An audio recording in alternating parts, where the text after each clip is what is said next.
Homelessness, mental health, and the opioid crisis were big issues on the campaign trail leading up to the latest municipal election.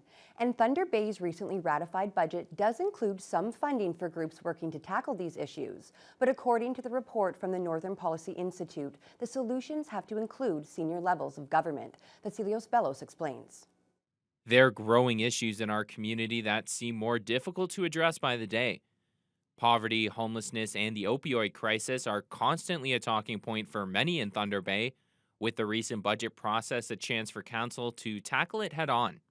$1 million for the Community Partnership Fund, pegged for local organizations addressing homelessness and poverty on the front lines, was approved in the budget. Currently, there is no commitment from council to refill these funds in 2024.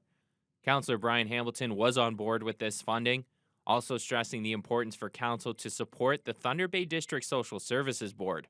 A lot of the issues surrounding homelessness, housing, and poverty are in the realm of the DSAB, the District Social Service Board. So it's incumbent on us to provide them reliable funding. And indeed, if we wanted to really tackle these homelessness, we might want to consider increasing funding to the DSAB.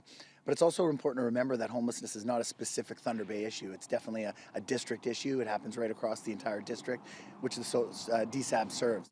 Municipalities' ability to affect change in the areas of homelessness and poverty was a key point in a research report released in August by the Northern Policy Institute. Senior policy analyst Mercedes LaBelle says these issues don't fall solely on municipalities, with real change only possible through government collaboration.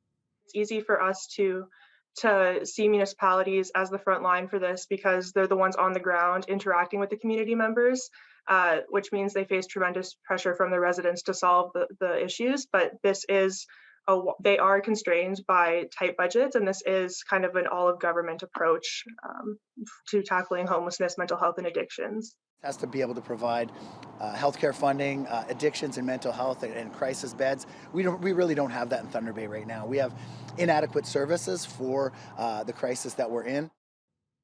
Vasileios Bellos, TBT News.